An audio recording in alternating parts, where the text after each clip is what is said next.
Thank you, Mr. Chairman, and thank you for all that have gathered here again. Here we go again. The theater is open, and the summations are coming in. In fact, right now we're again running over the norms of congressional oversight. We're dabbing at the edges of rubbing roughshod on the Constitution, asking for things that we don't. But I am glad about one thing.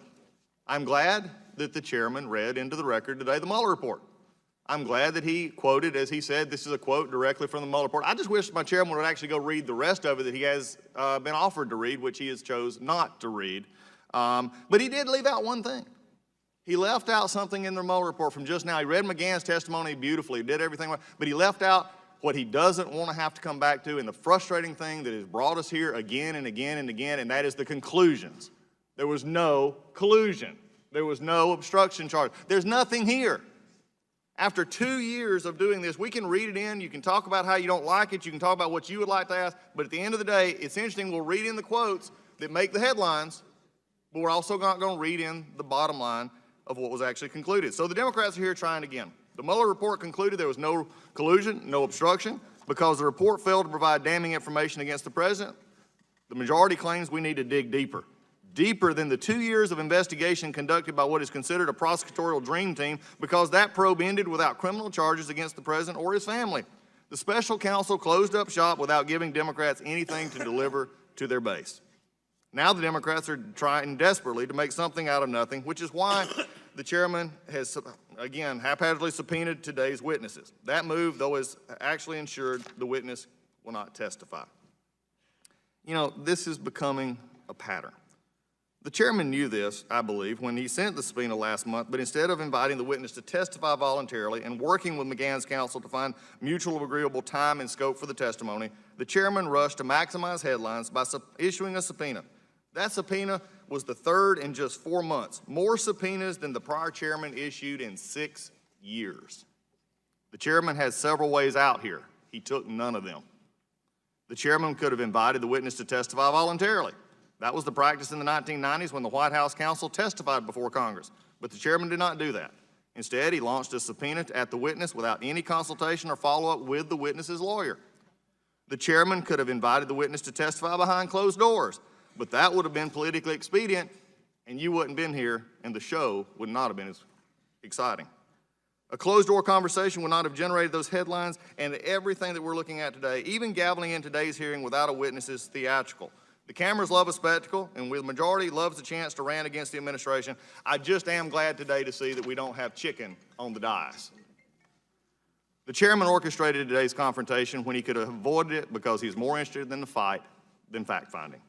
Take the Mueller report, which we've already heard quoted from. More than 99% of the Justice Department has offered to the chairman. For an entire month, the chairman has refused to take a look at it. The Attorney General who volunteered to testify before the committee, the chairman changed the rules for the first time in the committee's 200-year history, thus blocking General Barr from testifying. I cannot emphasize this enough. The track record demonstrates he does not actually want information. He wants the fight, but not the truth. The closer he actually comes to obtaining information, the further we run from it. The Democrats claim the need today's witness to investigate obstruction of justice, but that investigation was already done. Robert Mueller spent 2 years running it and then closed it. We're not a prosecutorial body, but a legislative body that does have valid congressional oversight. But let's talk about that Mueller report for just a second. It's really interesting to me that the Mueller report was actually, within 24 hours of coming out, the chairman and the majority subpoenaed for all the documents. In fact, we have a legal subpoena that actually the Attorney General to provide documents he cannot legally provide. That's been covered in this committee for the last 2 weeks exhaustively, and even the panel that was with us last week agreed that the subpoena asked the Attorney General to do something illegal by exposing 6E information. That was his own witnesses said that last week. But you know what's interesting to me is that we've subpoenaed the documents, we've subpoenaed that we want underlying documents, we've subpoenaed stuff that we can't get, but you know the one thing that we seem to avoid is Mr. Mueller himself, the one who wrote it. We've asked since April about Mr. Mueller coming. But every time we seem to get close to Mueller, Mueller just gets pushed on a little bit. Hadn't seen a subpoena here, and this is what's really amazing. We'll get back to subpoenas in a moment, but just think about that. You wanted the work of the author, but you don't want to talk to the author. Keep that pinned for just a moment. When we look at this, 99% of the information is at the Democrats' fingertips. And it's a Mueller report Attorney General offered to Speaker Pelosi, Chairman Nadler, and others have seen it, but they refuse. So don't be fooled. Majority wants the fight, they want the drama. He does not actually want the information he claims to be seeking. After the administration made volumes of information available to this committee, the chairman issued overbroad subpoenas and now harangues the administration for being unable to comply with those subpoenas. In fact, it's the Democrats who are not engaging in an accommodation process, abruptly cutting off negotiations and rejecting olive branches by the administration. This is where I want to come back to something my chairman just said a moment ago. His quote was, in his opening statements, that our subpoenas are not optional. Well, we found out a lot about subpoenas over the last month or so in this committee. I found out that subpoenas maybe now are not optional. Let's add to the list. Subpoenas are also a discussion starter. A subpoena is to give us better standing in court. Not my quotes, the chairman's quotes. So what is it? Is a subpoena the legal document that we've talked about all along in here and the forceful document that all attorneys in this country actually use? Or is it a discussion starter? Is it to help our standing in court? Or is it we don't want it ignored? At this time, it is amazing to me that the accommodation process, and we talk about the committee, and the chairman forcefully talked about our oversight. I agree with the chairman on this point. This committee and all committees in Congress have oversight responsibilities, but it is also the sacred responsibility of the chairman and the majority to use it properly and to not headlong rush into subpoenas when you don't get to what you want. That's all we've seen in 5 months here. When we don't get what we want, we subpoena. The first one was the acting attorney general. We subpoenaed and then we backed off, we caved. Then everything else has become a race to get a headline.